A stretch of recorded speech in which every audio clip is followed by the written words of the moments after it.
What if I told you the final ties that connected Meghan Markle and Prince Harry to the British royal family, those gilded symbols of status, prestige, and legacy, were just ripped away, and not by choice? What if I told you it wasn't a quiet resignation, a dignified handover, or even a mutual agreement, but a removal, a stripping, a forced end?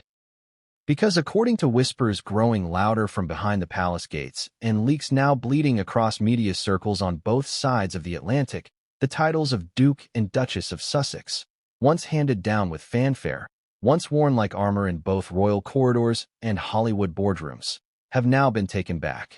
Before we continue, please hit the like button, subscribe to the channel, and turn on the notification bell for updates. Revoked, and not in private, not without drama. No, this was personal.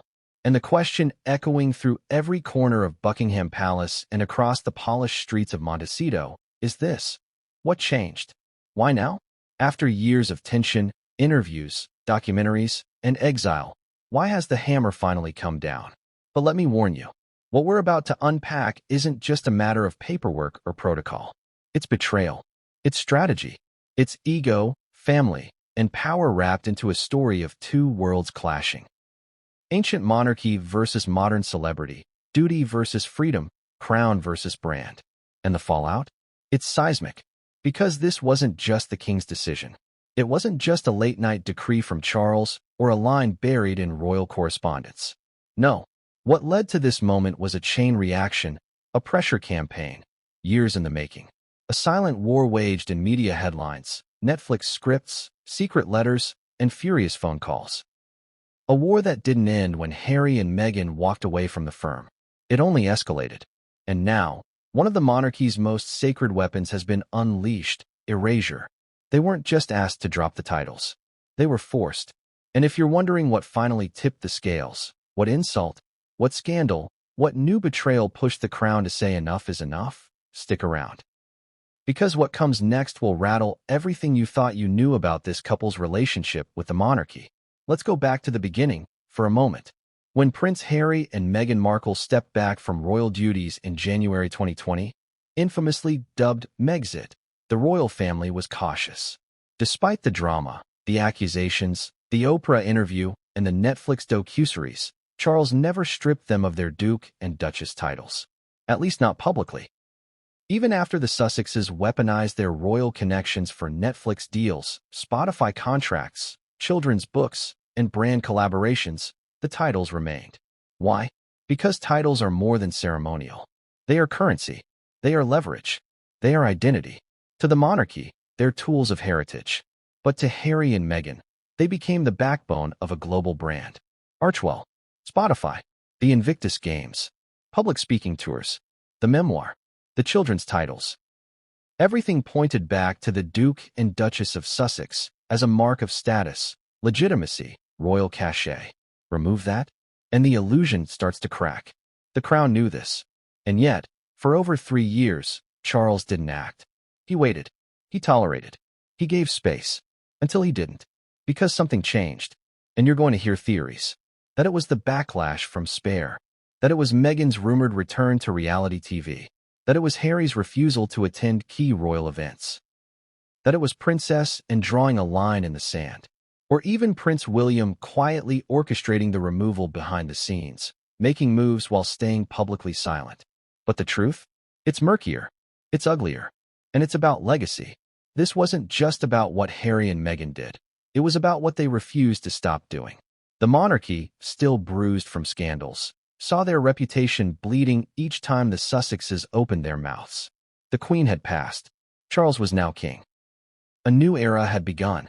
And still, the couple clung to the title of Duke and Duchess of Sussex like a shield. Even as they criticized the institution that gave it to them. Even as they monetized their royal past while rejecting royal protocol. Even as public opinion in Britain tanked. Even as private pressure from within the family grew unbearable. And then came the final straw. You'll find out what that was. But for now, let's zoom out. Imagine the fury within the palace walls when Archwell's branding team allegedly continued to pitch projects as founded by the Duke and Duchess of Sussex, while simultaneously shopping documentary concepts that allegedly included more bombshell revelations about Charles, Camilla, and the Waleses. Imagine the legal debates behind the scenes, advisors, courtiers, PR experts, arguing whether the titles could be legally removed, whether it would look petty, whether it would ignite a new media war, whether it would finally provoke Harry into releasing a second memoir, or Meghan into going full Hollywood revenge arc. So they waited, until they didn't, because at some point, late this year, something clicked. And it's not just what Harry and Meghan were planning, it's who they were planning it with. You'll soon hear about a key Hollywood figure who triggered a royal alarm. You'll hear about a closed-door meeting where one senior royal, reportedly princess, and made her position unmistakably clear. Either the titles go, or the institution continues to bleed. You'll hear about a private note, believed to have been written by Queen Elizabeth II before her death, that laid out her vision for what would happen if the Sussexes crossed a final line. You'll hear about the fallout in Montecito, the disbelief, the panic, the silence, and finally, the rage. Because when the call came, Harry and Meghan didn't get to resign their titles. They were told, this isn't just a royal story. It's a cautionary tale about power, pride, and perception. And here's what's most chilling of all. Behind all the public ceremony, the pomp, the polished images of coronations and balcony waves, the British royal family still holds the ultimate power of erasure. With the stroke of a pen, they can cut you out of the story, rewrite the narrative, reclaim the crown. And that's exactly what they just did. But here's the twist. The Sussexes aren't going quietly. In fact, Meghan's already plotting a media comeback. One so bold, so unorthodox, it might not just reclaim their image, but reshape her into something entirely new. No title, no problem. Or so she wants the world to believe. But as you'll soon see, not everyone's buying it. Because what Meghan does next could ignite a storm unlike anything the royal family or the media has ever seen. And what Harry does next might finally break the one royal bond even Meghan couldn't.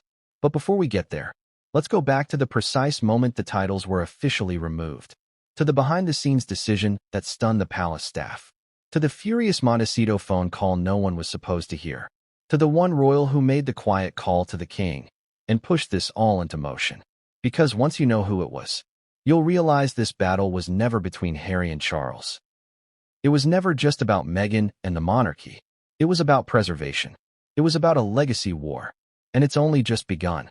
What do you think it takes to push a 1,200-year-old institution to finally sever ties with one of its own? Not with ceremony, not with grace, but with a cold, calculated strike? Because that's exactly what just happened. And it wasn't an accident.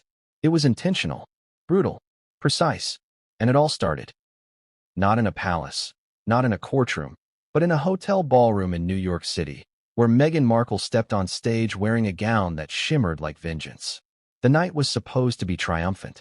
A charity gala, cameras flashing, applause roaring.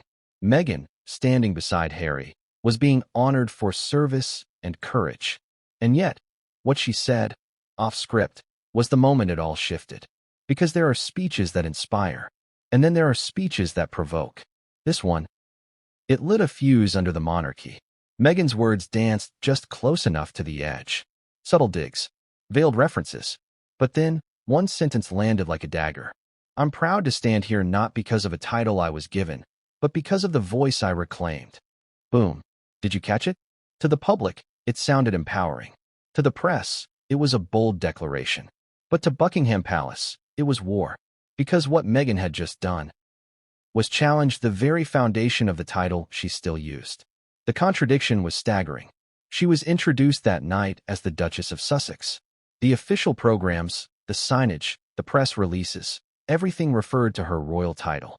And yet, on stage, she essentially rejected it. She was enjoying the privileges of the title while disavowing its origin. Can you imagine the fury inside the royal households? To them, this wasn't just a rebellious moment. It was an insult to Queen Elizabeth's memory, a public humiliation of the monarchy's gift, a declaration that Meghan wanted to keep the royal branding but redefine its meaning on her own terms. And that, for the crown, was the final straw. But it didn't end there. Because the next morning, something else happened, quietly, almost invisibly, but it sent shockwaves through royal channels. Meghan and Harry's Archwell website had updated its press kit. It no longer emphasized members of the royal family. Instead, it positioned them as independent global leaders.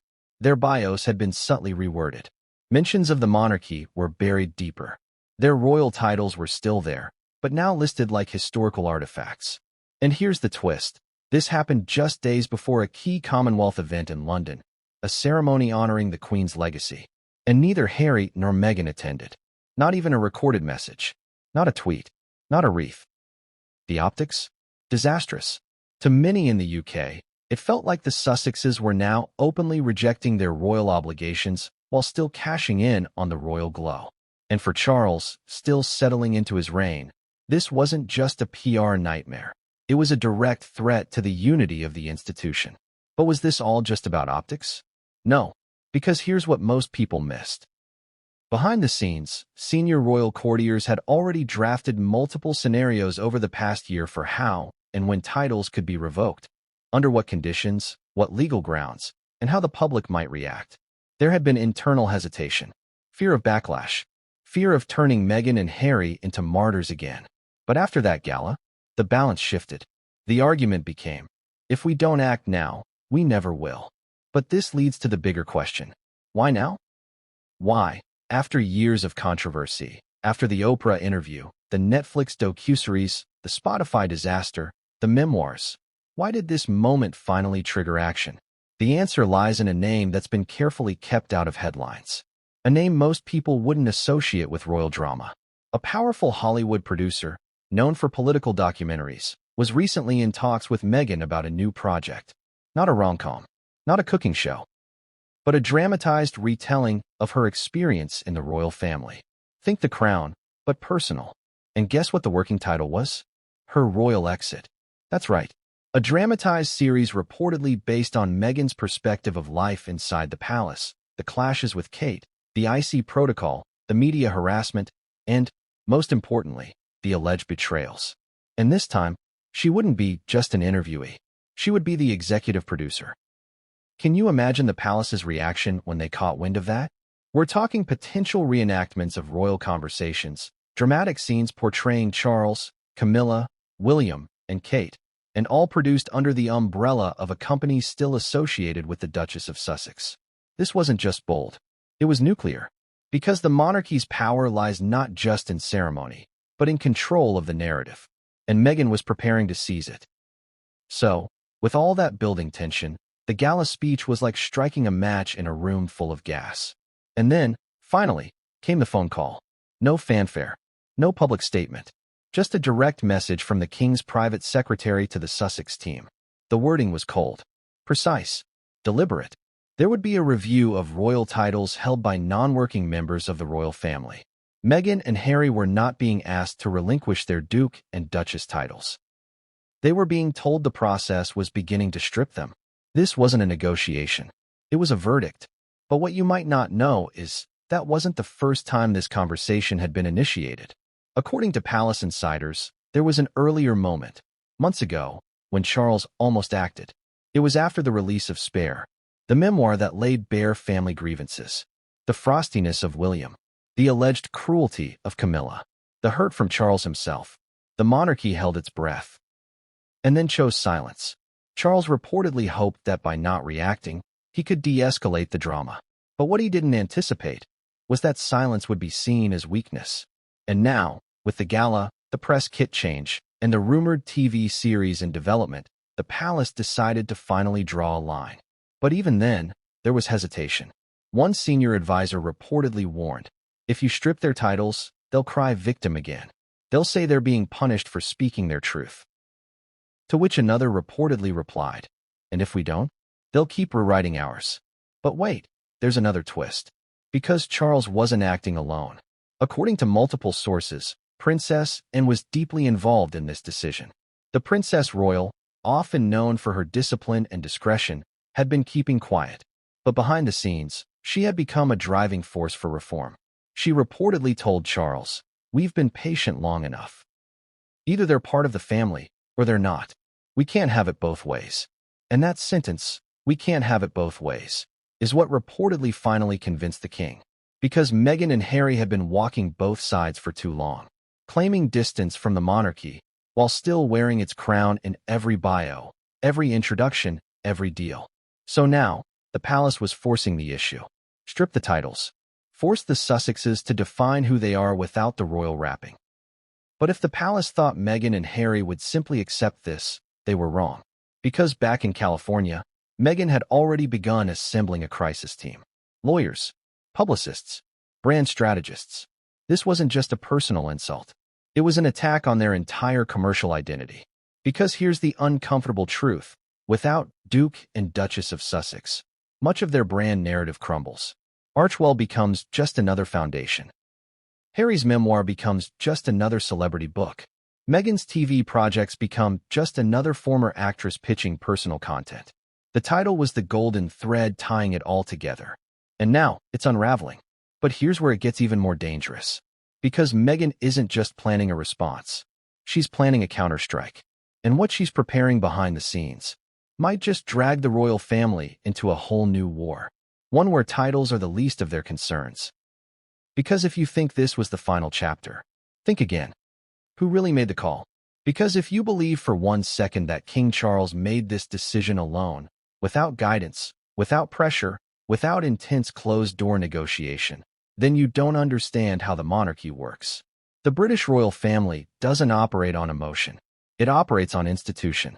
And what happened to Harry and Meghan, what's happening right now, is not just personal fallout. It's strategy.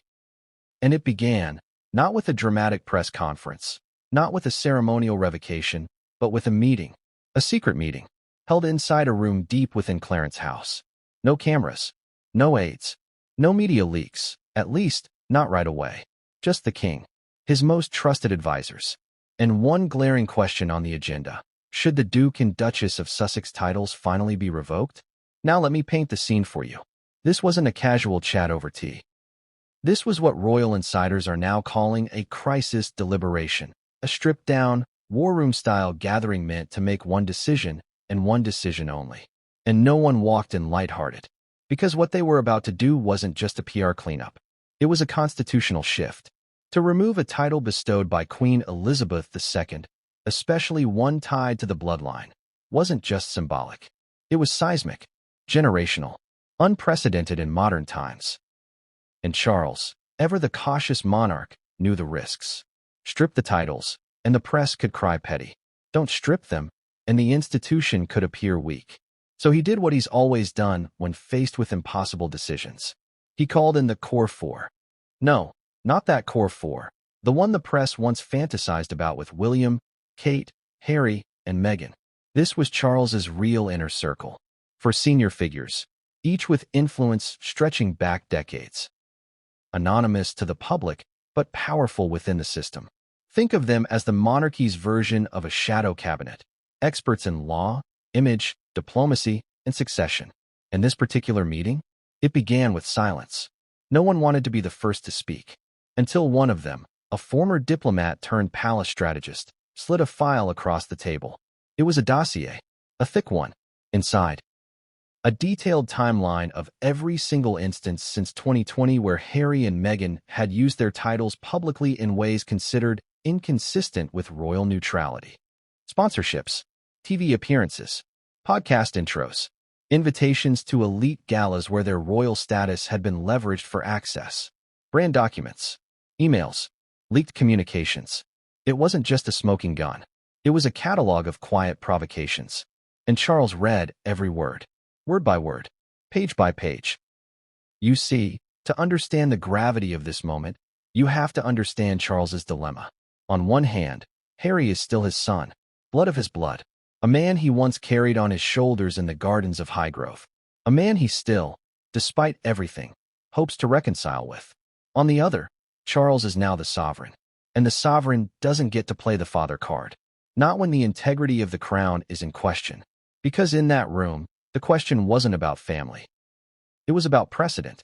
If Harry and Meghan were allowed to keep their titles indefinitely while continuing to build a parallel empire, one that repeatedly undermined the monarchy, what message did that send? What future conflicts would it create? How long until someone else demanded a hybrid role?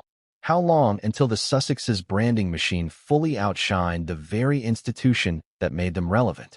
And more chilling, how long before history started rewriting the monarchy as the villain in the Sussex story? Charles could feel it happening already. Netflix had turned the firm into a caricature. Spare had painted him as cold, unfeeling, detached. And now, whispers of a Meghan-produced dramatization. It was spiraling. So the council began to debate. And what followed was not calm diplomacy. It was heated. One advisor reportedly warned, if you strip the titles, Meghan will weaponize it. She'll paint herself as a victim of institutional racism again. You'll trigger another Oprah moment. But another fired back. And if we don't, we validate everything she's accused us of. That we're too scared. That she's untouchable. Charles remained quiet. Until someone else spoke. A fifth figure who hadn't said a word until that moment. Princess Anne. Yes, she was in the room. She wasn't formally part of the council. But Charles had asked her to attend. And when she finally leaned forward, the room went still. Because, and doesn't mince words. She looked her brother in the eye and said, plainly, if we allow the titles to remain, we betray everything the institution stands for. A pause. Then she added, you gave them space. They used it to undermine you. And now they're rewriting history. You need to act. Charles didn't argue. He just nodded. Because the truth is, and had been right about Harry and Meghan from the start. While the press focused on William's anger, on Camilla's disdain, it was, and who quietly warned that giving them leeway would backfire. That allowing them to leave on their own terms would cost the monarchy more than anyone imagined. And now, she was proven right. So the vote was held. For in favor of stripping the titles. One abstained. That abstention? Charles. He couldn't bring himself to vote either way. But he didn't have to. The council's verdict was clear. And that's when the planning began. Because removing a title is not as simple as making a phone call. There are protocols, legal reviews, communication strategies, international considerations. But the king had made up his mind. And what's more, he knew they had to act fast. Why?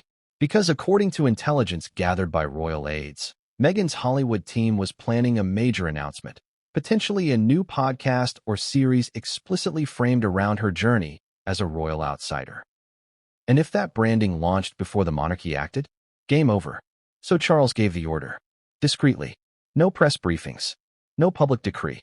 The process would be formal, internal, and quiet, until it was ready. And then, the announcement would come down like thunder. But here's the part you haven't heard yet. While the council discussed legal logistics and brand impact, someone else in the palace was already preparing the letter. A formal document. Addressed to the Duke and Duchess of Sussex, stating, without emotion, without apology, that their titles would be reviewed and potentially rescinded under the sovereign's discretion. And guess who offered to deliver it? Anne. That's right. She volunteered to be the one to make the call. And Charles didn't stop her. Why? Because Anne wasn't just acting as his sister. She was acting as the crown's spine. But that phone call didn't go the way anyone expected.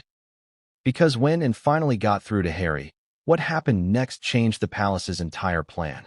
It wasn't rage. It wasn't denial. It wasn't even resistance. It was something else. Something that took Anne off guard. Because Harry didn't hang up. He listened. And then he said something that caught and later Charles, completely by surprise. 5 words. Just 5. And those 5 words? They changed everything. But what did he say? And why did it leave the Princess Royal speechless? You'll find out soon. What could possibly leave Princess Anne speechless? What could make one of the toughest, sharpest, most stoic figures in the entire royal family stop mid-sentence and go silent? 5 words. 5 simple words from Harry. Not shouted. Not emotional. Not angry. Just honest. Quiet. Resolved. When Anne informed him the monarchy was reviewing his and Meghan's titles, something he long feared but never truly believed would happen, Harry didn't argue. He didn't plead. He didn't lash out. He simply said, I knew this was coming. And for Anne, who expected a fight, a denial, a pushback, that single sentence was a blow she didn't see coming. Because those 5 words revealed 2 things. 1, Harry had already accepted the direction his life was heading. 2, he believed the monarchy would eventually punish him and Meghan, not because of recent events, but because of something far older. something buried deeper, something he never spoke about publicly. And that is what takes us directly to the one document almost no one outside the palace has ever seen. The private addendum to Queen Elizabeth II's will, a sealed letter addressed specifically to her heir, King Charles. A letter that allegedly held the Queen's final guidance on matters related to the Sussexes.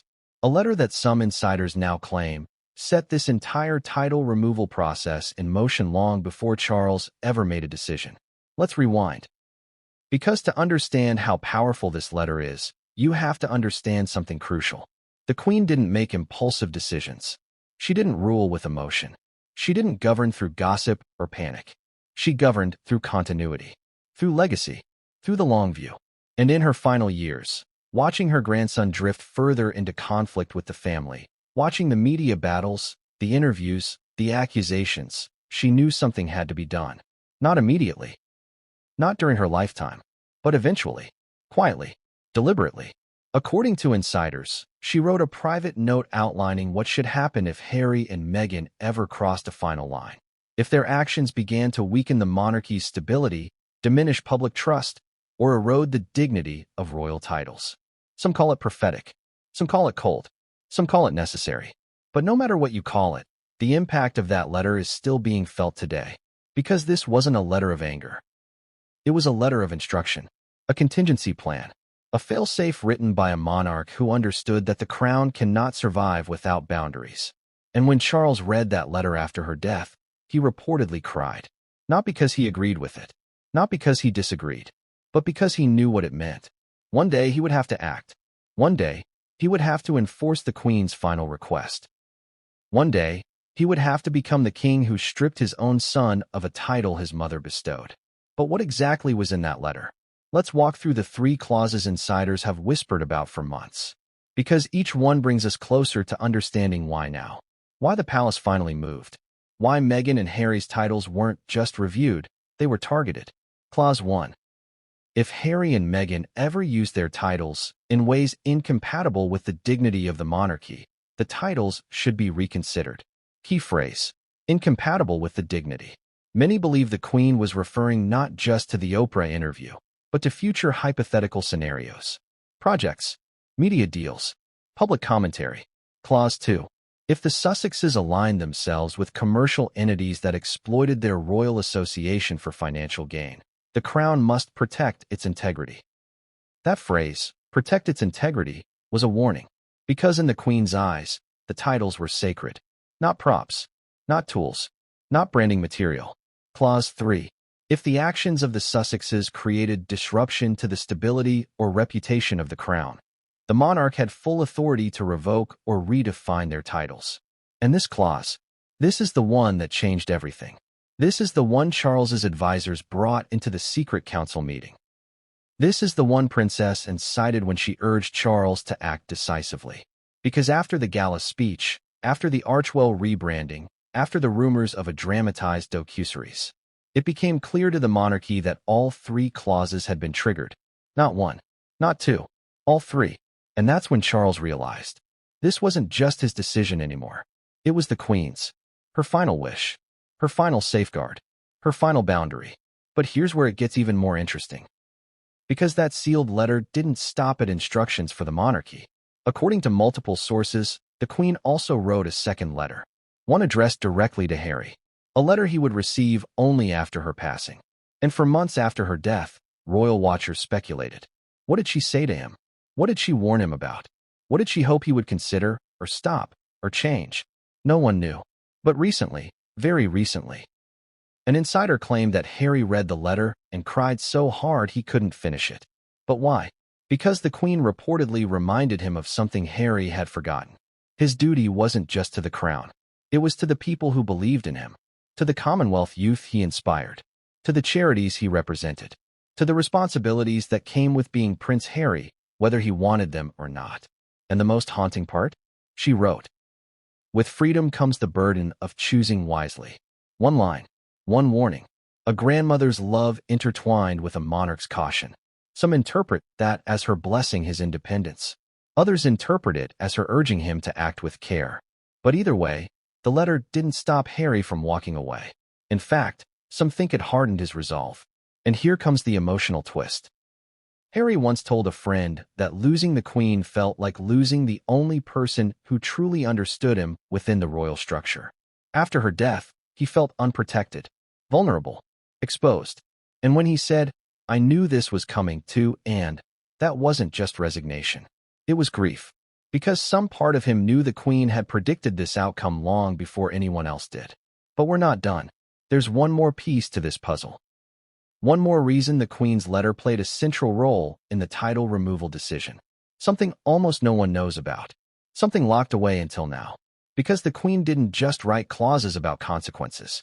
She left behind conditions. A series of recommendations for how Charles should handle the succession and the extended branches of the family after her passing. And one of those recommendations, buried deep in that addendum, was a proposal. If any member of the royal family chose to live permanently outside the UK and cut ties with royal duties, their titles should be modernized to reflect their new roles. Modernized, a polite royal word for downgraded.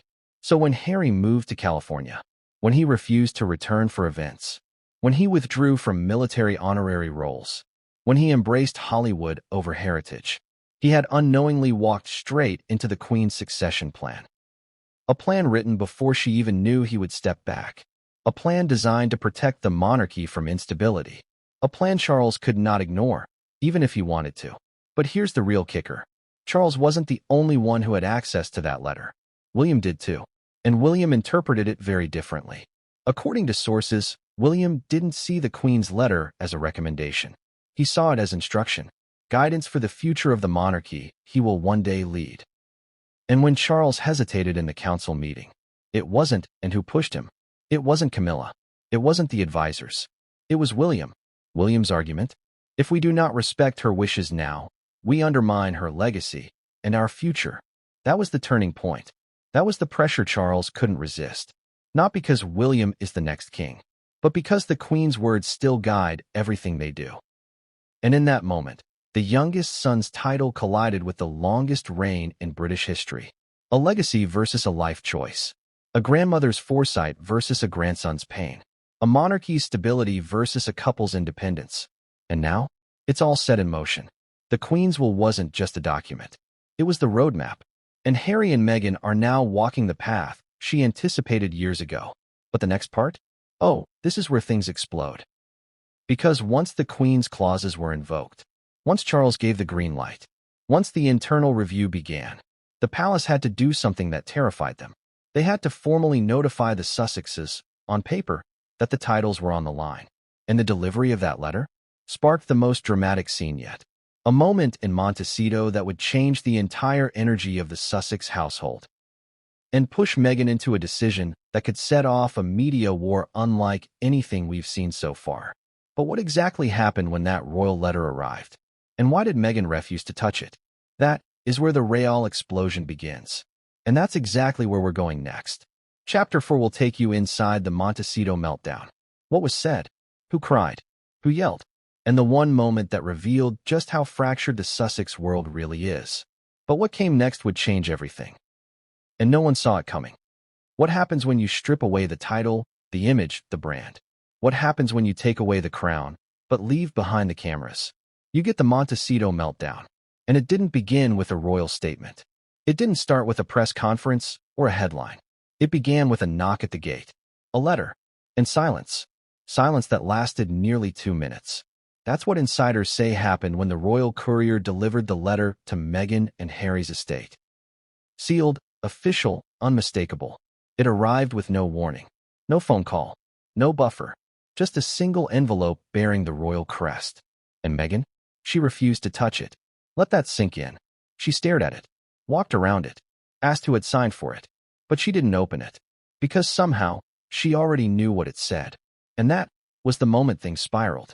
Let's rewind to that morning. The Montecito estate was calm. Too calm. Harry had been in the garden with Archie, planting herbs. Something he reportedly does when he feels unsettled. Meghan had just finished a Zoom call with her PR team in LA. A few plans were in motion: new brand launches, a possible podcast reboot, rumors swirling about a scripted series deal in development. Everything, on the surface, was normal. But beneath it all, Tension. Because ever since Princess Anne's call, Harry had been distant, quiet, short, and Meghan? She could sense it. She knew the conversation with and hadn't gone well. She could see it in Harry's eyes. That old look, shame mixed with guilt, like he was 12 again, back at Balmoral, caught between being a Windsor and being himself. So when the letter arrived, delivered by a royal courier under diplomatic protocol, everything stopped. It was addressed jointly, the Duke and Duchess of Sussex. But that title was about to be history. A staff member brought it in on a tray, not knowing what it was. And that's when Meghan froze. "What is this?" she reportedly asked. "It's from the Privy Council office," came the reply. "Not from Charles. Not from William. Not even from Anne. But from the Crown." Meghan didn't open it. She placed it on the kitchen island, pacing. And here's where it gets emotional. Because this wasn't just about titles. This wasn't about protocol. This was about power, control, identity. Everything they had built in America. The Archwell brand, the public image, the documentaries, the books, the podcast appearances, was tethered to those words. The Duke and Duchess of Sussex. It gave them weight, legitimacy, a royal sheen in Hollywood rooms. Without it, they were just celebrities. Famous, yes, but not historic, not royal.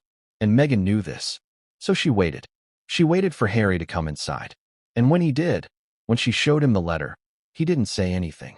He took it, walked into his study, closed the door, and 15 minutes later, when he came back out, his face had changed. "What did it say?" Meghan asked. He held it up. "They're moving forward with revocation," he said quietly. She stared at him. "They're what?" "They've decided to begin the process of formally removing the Duke and Duchess titles," he repeated. Meghan's jaw clenched. "Did you know this was coming?" And Harry hesitated. And that silence? That pause? That was the trigger. Because Meghan exploded. According to a source close to the household, what followed was a total emotional eruption. She wasn't just upset. She was furious. Not at the monarchy. At Harry. "How long have you known?" she demanded. "I didn't. Don't lie to me, Harry." "I didn't know it would be now," he replied. "But you knew they were talking about it." Silence. And that's when Meghan reportedly said something no one in the room expected. "You let them do this to me.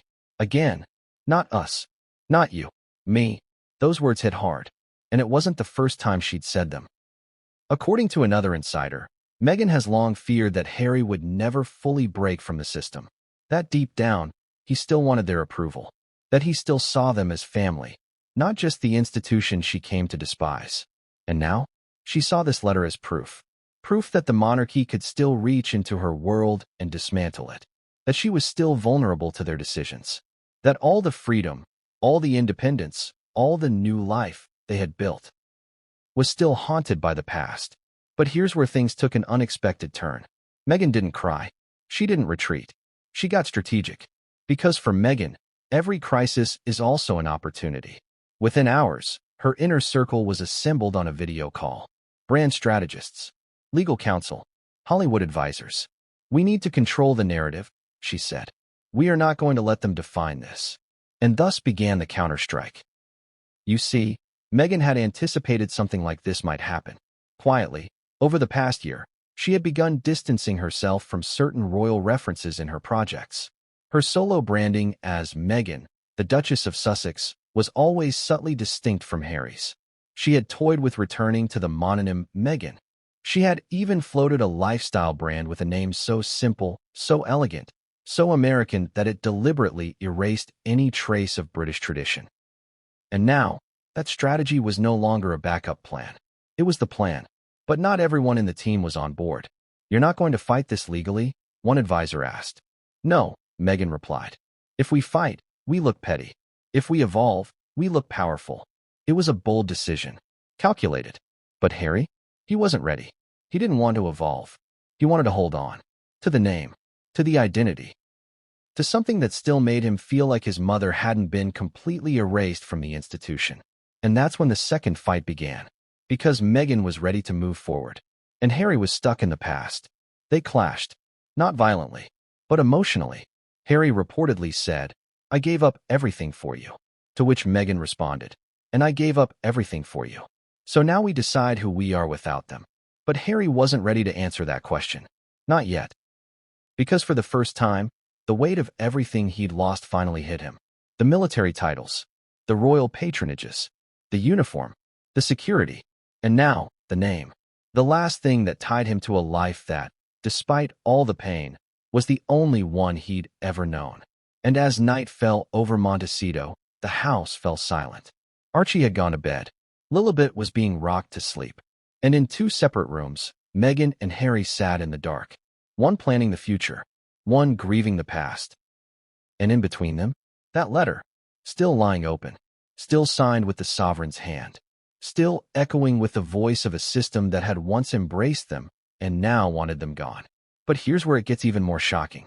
Because that letter, it wasn't the only one sent that day. Another envelope was dispatched, privately, to a key member of Parliament. Why? Because the title revocation wasn't just symbolic. It had legal ramifications. And behind the scenes, the monarchy was preparing to invoke an obscure clause buried in the 1917 letters patent law, a clause that hadn't been used in over 100 years, a clause that would allow the king to strip titles without consent, unilaterally, officially, and permanently.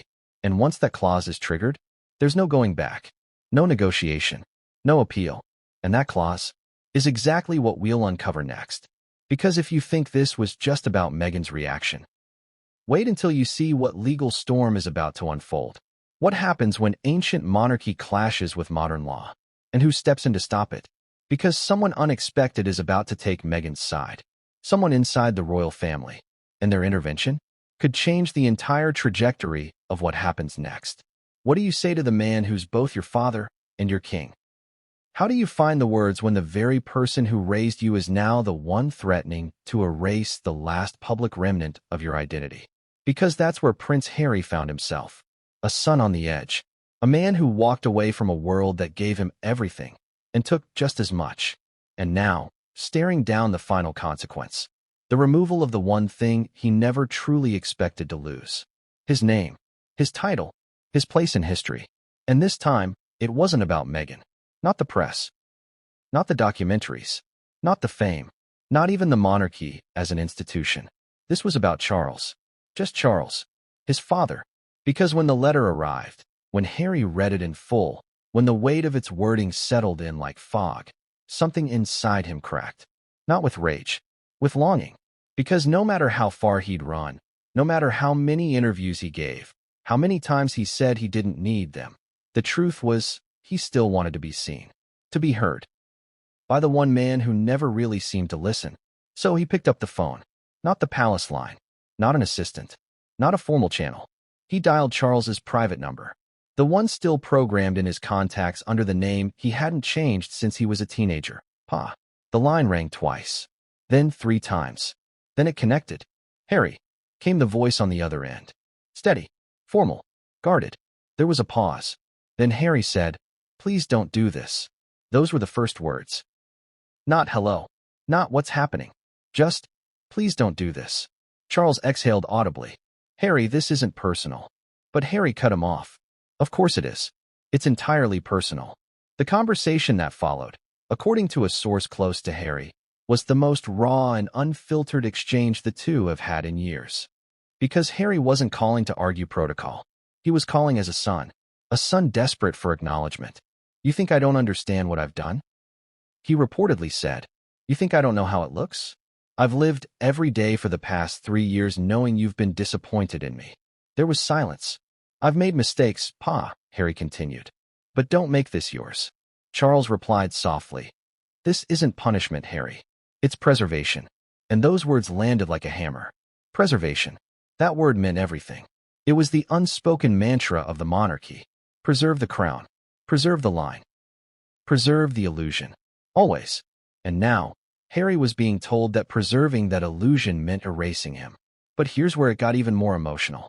Because Harry, for the first time, said something he hadn't dared express before. I never felt like I belonged. Not after Mom. Not really. Not the way William did. The admission hit like a thunderclap. He continued. You all moved forward. You rebuilt around each other. I had the press, the protocol, the headlines. But inside, I was just your second son. The spare. You named the book. You know what that meant to me. Charles's voice cracked. I read it. Harry waited. And I wish I had protected you more, Charles said. There it was. A flicker of something that had been missing for years. Recognition. Regret. But it didn't change the situation. Because the wheels were already in motion. The letter had been sent. The council had met. The process was underway. And Harry knew it. So he made one last plea. Don't do this to the kids, he said. Charles paused. Archie and Lilibet didn't ask for any of this. They didn't choose this life. Don't take something from them they don't even understand yet. That's when Charles's tone changed. And what he said next stunned Harry. The titles being removed don't affect their right to be prince and princess. Harry was stunned. Then why take ours? Because yours were given as working royals. They are now misaligned. Misaligned. Another surgical word. Another non-answer cloaked in institution speak. But Harry pressed. So what do you want me to do? Apologize? Kneel? Disappear? Charles didn't respond right away. Then, almost whispering, he said, I want you to come home. And that was not what Harry expected to hear. Come home? He asked, incredulous. Not as a royal. Not as a duke. As my son. There it was. Stripped of formality. Stripped of titles. Stripped of power. Just father and son. But it wasn't that simple. Because returning home meant crawling back into a world that had rejected Meghan. It meant leaving the life they'd built in California. It meant admitting that maybe, just maybe, walking away had cost more than they anticipated. Harry replied, I can't come home if it means leaving her behind. And Charles didn't argue, didn't plead, didn't even try. He simply said, then I'll be waiting. And the line went dead. Harry sat in silence. The conversation hadn't solved anything. But it had exposed everything. The love, the pain, the distance, the regret. But most of all, the inevitability. Because no matter how emotional that call had been, the revocation was still coming. And Meghan? She wasn't going to sit and wait. Because while Harry was making heartfelt phone calls to his father, Meghan was already preparing for a media blitz, a carefully timed public appearance, a new image rollout, and a message crafted to say, I don't need your titles. I am my own legacy. But here's the twist. She wasn't doing it alone. Because someone unexpected, someone within the royal orbit, had reached out to her. Not to condemn, not to scold, but to offer support. And the name of that person will shake the very foundations of both camps. Because what they said privately to Meghan could reignite a war the monarchy thought was over. And their reason for speaking up? It's personal. Very personal. Because they have a past with Meghan the public never knew about. And their words could become the first domino in a shocking royal split. A split that won't be measured in headlines, but in loyalties. Sometimes silence is louder than any statement. Sometimes saying nothing is a tactic. And when it comes to Prince William, silence is the strategy. Because while the world obsessed over Meghan's next move and Harry's emotional phone calls to his father, one man, the future king, was already 10 steps ahead. He didn't flinch when the title removal letter was leaked. He didn't comment when Meghan's name trended worldwide. He didn't react when tabloids accused the monarchy of being vindictive. Instead, he waited, watched, calculated. Because for William, this wasn't about drama. This was about control. And what the public didn't know was that the title removal wasn't just his father's decision. It was his operation. You read that right. Behind the carefully polished facade, Prince William was quietly orchestrating a long-term strategy to safeguard the monarchy, not just for his father's reign, but for his own. And in that strategy, there was no room for chaos. No room for unregulated outsiders. No room for a California-based couple using royal names as leverage in corporate boardrooms. Let's break it down. William had watched, furious, restrained, as Harry and Meghan lit match after match beneath the institution. The Oprah interview, the Netflix series, the memoir, the podcast, the tell-all tours, the royal accusations, the subtle and not so subtle attacks on his wife. And yet, he never struck back publicly. Why? Because William understood something critical. You don't win in public. You win in silence. You win through structure.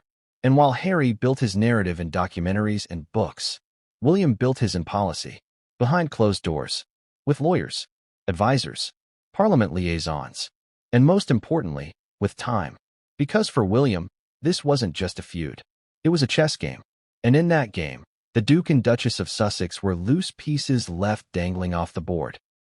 Rogue actors still bearing official seals, royal branding, inherited power. They were risk factors. And William? He's risk-averse. So months before the letter ever landed in Montecito. Months before Meghan stood on that New York gala stage. Months before the world realized what was happening. William had already made his move. It started quietly, in a briefing with palace legal teams. He asked one question: what powers exist to revoke titles given to non-working royals? Not because he wanted to strip them in that moment, because he wanted to understand what would be legal, not just emotional. From there, he built what some are calling the Windsor Stability Doctrine, an internal framework designed to prevent future crises stemming from wayward royals monetizing the crown. It covered everything: title use restrictions, media guidelines, commercial thresholds, constitutional precedent, and at the center of that doctrine, a provision, an internal guideline. If any royal title is being used in a way that conflicts with the constitutional neutrality and dignity of the monarchy, it must be revoked to protect the institution's future credibility. Sound familiar? It should, because that clause is nearly identical to the one Charles ultimately invoked to justify the title removal. And yes, it was drafted with William's guidance. So when Charles finally convened the council, when and raised her voice, when the Queen's letter was cited, William didn't need to say a word. His strategy was already written. And here's where it gets colder.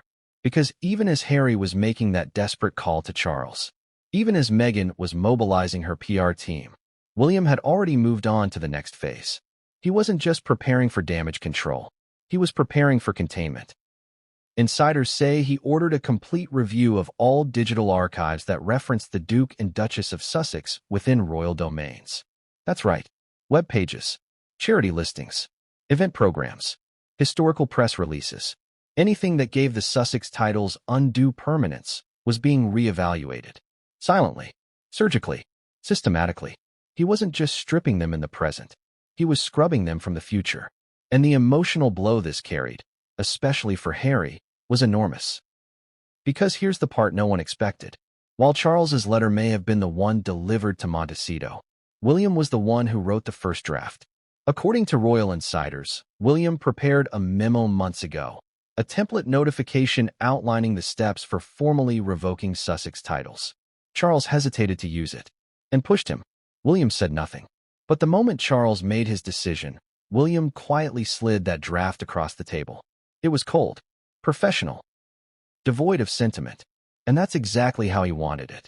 Because William believes something many people overlook. Institutions don't survive on feelings. They survive on precedent. And allowing Harry and Meghan to remain the Duke and Duchess of Sussex while operating as cultural revolutionaries, that wasn't precedent. That was weakness. But even more shocking, William's strategy didn't stop with titles. He's reportedly been lobbying. Yes, lobbying. For a reform to the letters patent system that governs royal naming rights. Meaning, he doesn't just want the Sussex titles gone. He wants a permanent legal clause preventing any future breakaway royals from using royal branding while disengaged from official duties.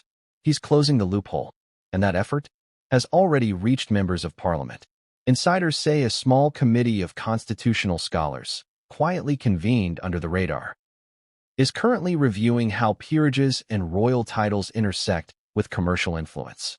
And guess who initiated it? William. Not Charles. Not the Privy Council. William. Because he's not thinking about this crisis in isolation. He's thinking about 10 years from now. 20. When he's king. When Charlotte and Louis are older. When Archie and Lilibet are adults. When new generations begin inheriting new titles. He doesn't want another Harry and Meghan situation. Ever. And here's where it gets emotionally devastating. Because this cold strategy, the silence, the structure, the legal barricades, it's not just about the crown. It's about Kate. William believes, truly, that much of the emotional trauma inflicted on his wife stemmed from the public war unleashed by the Sussex departure. He's never forgotten the tears, the media feeding frenzy, the veiled accusations, the "she made me cry" moment that lit a global fire. And even though Kate never responded publicly, William never forgave it. To him, Meghan didn't just break from the family. She wounded his family. So now, he's done playing nice, done waiting, done hoping for reconciliation. And Harry? He's starting to see it. Because after that emotional call to Charles, Harry tried one more thing. He messaged William. A simple text. Can we talk? There was no reply. So he tried again. Off the record. Just us. Nothing. 2 days later, William made a rare public appearance. Smiling, composed, delivering a speech about national service and dedication. He didn't flinch. He didn't mention his brother. He moved forward. And that's the part that broke Harry.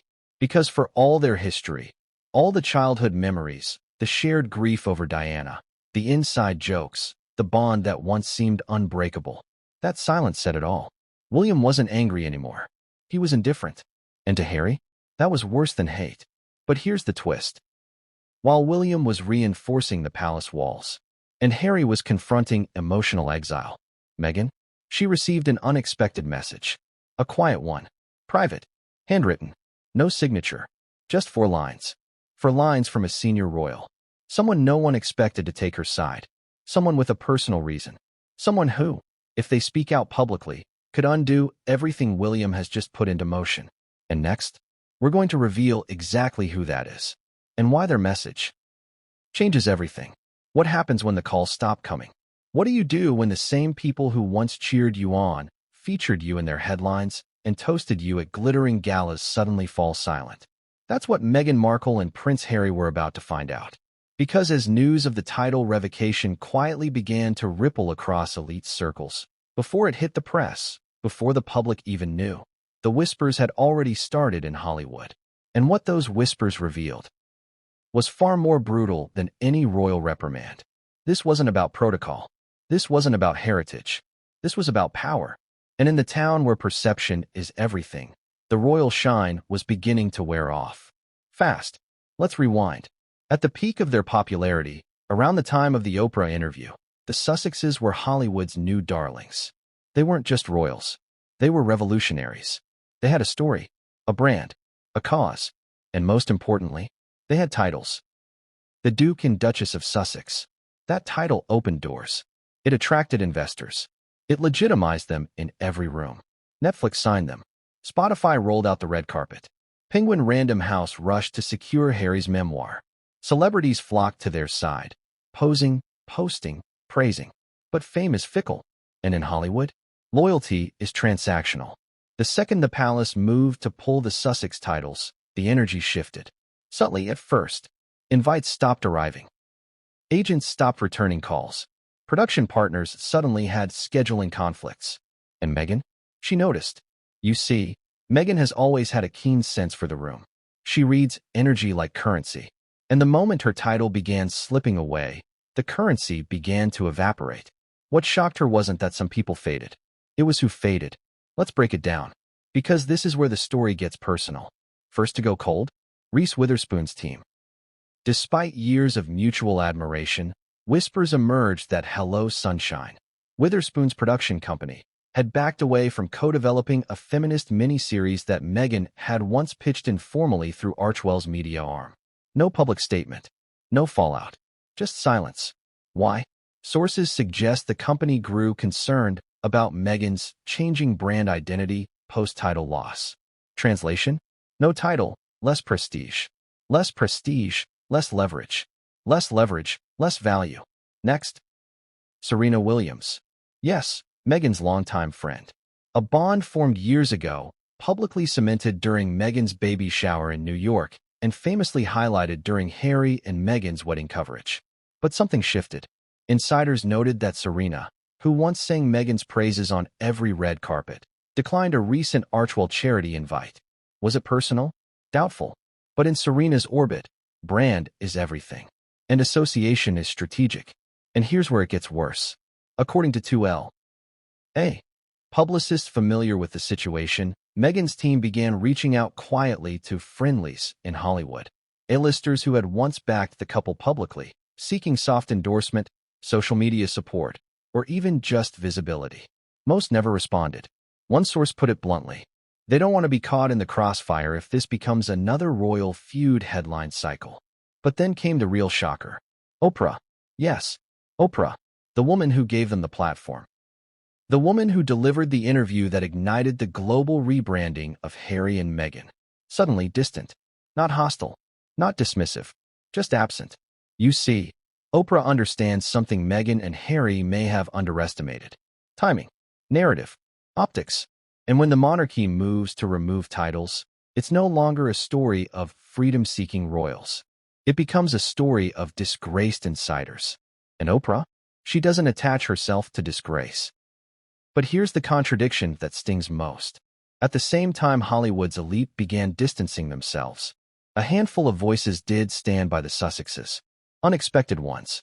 People who, by all logic, should have been neutral or even opposed. Let's start with the boldest. Tyler Perry, the man who gave Meghan and Harry shelter when they first left the UK, literally. He wasn't just a friend. He was a lifeline. And when news broke that the titles were being stripped, Tyler didn't hesitate. He reportedly sent Meghan a handwritten letter. No publicity, no Instagram post, just a message of solidarity. But it didn't stop there. He then greenlit a quiet documentary project through his studio, a behind-the-scenes glimpse into how fame, race, and royalty collided. Not starring Harry and Meghan directly, but inspired by them. And here's the kicker. He insisted that the couple keep executive producer credit, even without their titles. It was a message. They weren't being supported because they were royals. They were being supported because they were human. Next, a surprising name from the fashion world, Anna Wintour.